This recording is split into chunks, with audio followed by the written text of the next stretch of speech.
ಎತ್ತಿನಹೊಳೆ ಯೋಜನೆ ಚಿಕ್ಕಬಳ್ಳಾಪುರದಲ್ಲಿ ಶಂಕುಸ್ಥಾಪನೆ ಮಾಡಿದ್ರು 2014ರಲ್ಲಿ. 2014ರಲ್ಲಿ ಶಂಕುಸ್ಥಾಪನೆ ಇದು ಅಲ್ಲಿ ಆಗಬೇಕಾಗಿತ್ತು. ಎಲ್ಲಿ? ಸಕಲೇಶ್ಪುರದ ಕಡೆ ಅಲ್ಲಿ ಶಂಕುಸ್ಥಾಪನೆ ಮಾಡಬೇಕಾಗಿತ್ತು. ಅಲ್ಲೇನೋ ಗಲಾಟೆ ಗಿಲಾಟೆ ಅಂತೇಳಿ ಇಲ್ಲಿ ಮಾಡಿದ್ರು. ಇಲ್ಲಿ ಮಾಡಿರ್ತಕ್ಕಂಥ ಕಾರಣ ಏನು? 2014ರಲ್ಲಿ ಲೋಕಸಭಾ ಚುನಾವಣೆ ಬಂತು. ವೀರಪ್ಪ ಮೊಯ್ಲಿ ಅವರು ಗೆಲ್ಲಬೇಕಾಗಿತ್ತು. ಅವ್ರಿಗೆ, ಯಾರಿಗೆ? ಸಿದ್ದರಾಮಯ್ಯನವ್ರಿಗೆ. ವೀರಪ್ಪ ಮೊಯ್ಲಿ ಅವ್ರು ಗೆಲ್ಲಬೇಕು ಅನ್ನೋ ಒಂದೇ ಒಂದು ಕಾರಣಕ್ಕೆ ಅಲ್ಲಿ ಮಾಡಿದ್ರು. ಆ ಪ್ರಾಜೆಕ್ಟ್ ಕಾಸ್ಟ್ ಎಷ್ಟು? 12,500 ಕೋಟಿ ಇದ್ದಿದ್ದು. ಅವರು ಅವತ್ತೇನು ಹೇಳಿದ್ರು? ನಾನು ಶಾಸಕನಾಗಿದ್ದೆ, ಆ ಸಭೆಯಲ್ಲಿದ್ದೆ. ಅವ್ರು ಹೇಳಿದ್ರು 2017ಕ್ಕೆ 3 ವರ್ಷಕ್ಕೆ ನಾವು ಎತ್ತಿನಹೊಳೆ ನೀರನ್ನು ಕೊಡ್ತೀವಿ ಅಂತ ಹೇಳಿದ್ರು. ನಮ್ಮ ಜಿಲ್ಲೆಗೆ ಟೈಲ್ಯಾಂಡ್ಗೆ ಹೋಗುವಂಥದ್ದನ್ನು ಕೊಡ್ತೀವಿ ಅಂತ ಹೇಳಿದ್ರು. ಯಾಕೆ 3 ವರ್ಷಕ್ಕೆ ಹೇಳಿದ್ರು? 2018ರಲ್ಲಿ ಕರ್ನಾಟಕ ವಿಧಾನಸಭಾ ಚುನಾವಣೆ ಬರ್ತಾ ಇತ್ತು. ಹಾಗಾಗಿ ಆ ಚುನಾವಣೆ ಗೆಲ್ಲಬೇಕು ಅಂತೇಳಿ ಸುಳ್ಳು ಹೇಳಿದ್ರು. ಜನ ಎಚ್ಚೆತ್ಕೊಂಡ್ರು. ಎಷ್ಟು ಇದ್ದಿದ್ದವರು? 122 ಇದ್ದವ್ರು ಎಲ್ಲಿಗೆ ಬಂದರು? 66ಕ್ಕೆ ಎಷ್ಟಕ್ಕೋ ಬಂದು ನಿಂತರು. ಆಯ್ತಾ? 2018ರಲ್ಲಿ ಏನು ಹೇಳ್ತಾ ಇದ್ರು ಸಿದ್ದರಾಮಯ್ಯನವರು? JDSನ ಮುಗಿಸ್ಬಿಡ್ತೀವಿ, ಸಂಪೂರ್ಣ ನಾಶ ಮಾಡಿಬಿಡ್ತೀವಿ ಅಂತ ಹೇಳಿದ್ರು. ಯಾರ ಬಾಗಿಲಿಗೆ ಬಂದರು?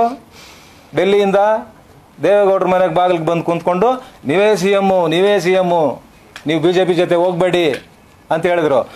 ಇದೆಲ್ಲ ಪ್ರಶ್ನೆ ನನಗೀಗ. ಇವರು ವಿಳಂಬ ಮಾಡಿರ್ತಕ್ಕಂಥ ಕಾರಣ ಇವತ್ತು ಎತ್ತಿನಹೊಳೆ ಯೋಜನೆ ಪ್ರಾಜೆಕ್ಟ್ ಕಾಸ್ಟು 30,000 ಕೋಟಿ. ಯಾರು ದುಡ್ಡು? ಸಿದ್ದರಾಮಯ್ಯದಲ್ಲ ದುಡ್ಡು.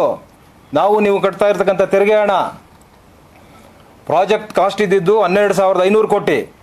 11 ವರ್ಷ ಆಗಿದೆ, ಇವತ್ತುವರೆಗೂ ಕೂಡ ನೀರು ಬಂದಿಲ್ಲ. ಅದರ ಕಾಸ್ಟ್ ಇವತ್ತು ಅದರ ಮೊತ್ತ 30,000 ಕೋಟಿ ಆಗಿದೆ. ಆದರೆ ಇದು ಈ ರೀತಿ ಬಹುಶಃ ಇನ್ನೂ ಆ ನೀರು ನಮಗೆ ಬರಬೇಕಾದ್ರೆ ಇನ್ನೂ ಒಂದು 50,000 ಕೋಟಿ ಆಗುತ್ತೆ. ಆದರೆ ನೀವು ಕರೆಕ್ಟಾಗಿ 50,000 ಕೋಟಿ ಮೀಸಲಿಡ್ತೀನಿ ಅಂತ ಇದ್ರಲ್ಲ, ನೀವು ಮೀಸಲಿಟ್ಟಿದ್ದಿದ್ರೆ ಪ್ರಾಜೆಕ್ಟ್ ಕಂಪ್ಲೀಟ್ ಆಗ್ತಾ ಇತ್ತು. ಸಾರ್ವಜನಿಕರು ಕಟ್ಟುವಂಥ ತೆರಿಗೆ ಉಳಿತಾ ಇತ್ತು. ಇವಾಗ 12,500 ಇಲ್ಲಿ 17,000 ಹೆಚ್ಚುವರಿ ಆಗಿದೆ. ಯಾರು ಕೊಡೋದಿದು? ಯಾರು ದುಡ್ಡಿದು? ಸಾರ್ವಜನಿಕರ ದುಡ್ಡು. ಇವತ್ತು ಸಾರ್ವಜನಿಕರಿಗೆ ನಾವು ಸಭೆಗಳಲ್ಲಿ ಕೂಡ ಹೇಳ್ತಾ ಇದ್ದೇವೆ, ಈ ಗೌರ್ಮೆಂಟ್ ಇವತ್ತು ಎಷ್ಟಾದರೂ ಮಾಡ್ಕೊಂಡು ಹೋಗಲಿ, ನಮಗೇನಪ್ಪ ಈ ಚಿಂತೆ ಇದೆಲ್ಲ ನೀವು ಯೋಚನೆ ಮಾಡಬೇಕಾಗಿ. ನಿಮ್ಮ ಹಣ, ಪ್ರತಿ ಒಂದೊಂದು ಪೈಸೆ ಕೂಡ ನಮ್ಮ ಹಣ ಅಂತ ನಾವು ಯೋಚನೆ ಮಾಡಬೇಕು. ಇವರು ಪ್ರಾಜೆಕ್ಟ್ ಕಂಪ್ಲೀಟ್ ಮಾಡಿದ್ದಿದ್ರೆ ನಮ್ಗೆ 17,000 ಕೋಟಿ ಉಳಿತಾ ಇತ್ತು. ವಿಳಂಬ ಮಾಡ್ಕೊಂಡು ನನಗೆ ಗೊತ್ತಿದೆ ಇನ್ನೂ 5,000-10,000 ಕೋಟಿ ಆಗುತ್ತೆ. ಯಾರು ದುಡ್ಡು? ನೀವು ಕಟ್ತಕ್ಕಂಥ ತೆರಿಗೆ ಹಣ. ಆದರೆ ಇಲ್ಲಿ ಇಚ್ಛಾಶಕ್ತಿ ಇಲ್ಲ, ಹಣ ಇಲ್ಲ. ಅಲ್ಲಿ ಸರ್ಕಾರದಲ್ಲಿ ತುಂಬಿದೆ ಅಂತಾರಲ್ಲ, ನೀವು ತುಂಬಿದ್ರೆ ದುಡ್ಡಿದ್ರೆ ಅಧಿಕಾರಿಗಳ ಮೇಲೆ ಯಾಕೆ ನೀವು ಒತ್ತಡ ಹಾಕಬೇಕು? ಹಣ ನಿಮ್ಮ ಖಜಾನೆಯಲ್ಲಿ ಇದ್ರೆ ನೀವು ಯಾಕೆ ಕೆಲಸ ಮಾಡಬಾರ್ದು? ಇವು BBMPಯಲ್ಲಿ ಗುಂಡಿ ಮುಚ್ಚೋದು ಅಂಥದ್ದು ಕೆಲಸ ನೀವು ಕರೆಕ್ಟಾಗಿ ಮಾಡಬೇಕಾಗಿದ್ರೆ ನೀವು ಹಣ ಕೊಟ್ಟರೆ ಯಾಕೆ ಮಾಡೋದಿಲ್ಲ?